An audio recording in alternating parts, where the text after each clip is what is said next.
Fanatics Fest around the corner. I'm pretty excited. I went last year. Mm-hmm. You went as well. Yep. It was definitely a very unique experience when it comes to a card show. What is your opinion on Fanatics Fest in relation to the National? So I really love how Fanatics Fest is ran. I'm so tired of going to these card shows and having these lame autograph sessions with people you never heard of, or these old people going through these binders and dollar bins. No disrespect, love those guys. They're the backbone of the hobby. But they don't need to be front and center when I walk into the Nationals and I see all these booths of vintage cards that no one's heard of and these terrible gloves from 1904. I want to see Tom Brady. I want to see Patrick Mahomes. I want to see LeBron James. I want to see these influencers, these cool events, these Fanatics this year is dropping all these boxes. Travis Scott, New York edition, F1. I mean, this is more than a card show. This is a fun new live event. You know, maybe you go to the Nationals, you have a terrible Nationals, you buy nothing, you lose money, you're in Cleveland, Ohio, and you got to go home. At least in Fanatics, you know, I went last year. Sure, I didn't buy a lot, but I saw Show Speed, I saw Jake Paul, I saw Rob Gronkowski. I mean, I had a great time. If I sold no cards, I'd still have fun. Now what they're doing is it's on us, the card community, to make it a card show. They gave us the tables. We have our whole area. We have people walking into the show that weren't into cards before who are now coming to the card section and spending money and getting part of the hobby. The old card show, listen, I go to a card show every week. We don't need a Nationals. We need a new fun live event, and that's what we're getting with this, and that's what's going to translate onto the storefronts. So I agree. There's two things I'll say. One, first about Fanatics Fest, and my critique of Fanatics Fest is absolutely incredible event, just completely innovative. They want to be the Comic-Con of sports. I think they're doing as close as they can to achieving that goal. The one thing I will say about the card section of that show, though, is that they stuck the whole card community off in the corner. So they have to integrate those tables into the entire show so that if you are at the NFL booth or the WWE booth, you might find a card table right next to that and go, oh, what's this? Yeah. Right? So that you don't have to wander off into the corner to be, because then it's just it's what you described. It's a card show in the corner, and where is everybody? Where are all the new people who have never experienced cards? So as it's been explained to me, that is going to happen this year. You are going to have those card tables that are integrated, mixed next to the WFAN radio or next to ESPN on a stage or next to Travis Scott, whatever the activation is. When it comes to the National and you complaining about, oh, well, you know, these old crusty guys in the hobby who have been around forever who have these dollar bins, I understand that. Listen, if you've been going and setting up at the National for the last 30, 40 years, you should have a competitive price point or a fair price point to pay for a booth and get space there. But I feel the same way about Fanatics Fest. Those should be integrated with some new tables as well, right? Spread the love, spread everything out. I understand at the National why you would put all the breakers in one section because everybody's loud, they're obnoxious, they're making noise, right? And you don't want that next to a deal. No.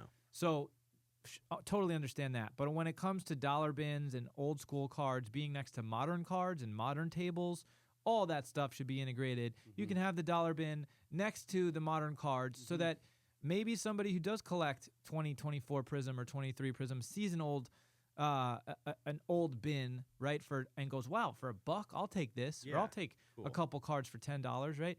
And then you also have that guy who goes to the dollar bins and sees the newer cards and goes, you know what? I do root for Baker Mayfield. Oh, his Prism rookie is only $50. I'll take one of those, right? So that's where I think both of these shows can do better is integrating everyone together. I want to burst some bubbles. People who are going to the Nationals are the same people who go to every card show and set up. Like, I've seen the same people every week in different states. And you know why they all go to the Nationals? For the newbies, for the people who are getting to the hobby. The National brings people in the door who usually don't go to card shows. And that's why a lot of predator dealers set up at the show so they can take advantage of new eyes. What Fanatics is doing is they're not only taking card guys who want to do card stuff, they're taking just sports dudes who want to come out and have some fun. These guys are going to spend just as much money and as uneducated as any of the card people coming. If you just use activations where, let's say, you could get discounts at certain tables, or you can just have to, let's say this is it. You just walk into the show, and when you walk into the show, you have to come and go from the sports section. So to get to anything, you go through the card tables, and that's enough foot traffic that we need. I'm going to Fanatics this week to meet new people. I'm not going to Fanatics to see the same bunch of losers I always see. And that's just what it is. It seems like a lot of people have pissed you off in this hobby, Ethan. Tons of people. I'm a hobby villain. But also what I want to talk about is how card shows are going to change, just like how the Fanatics is now the new national. I see a new trend of card stores that copy off of Burbank cards.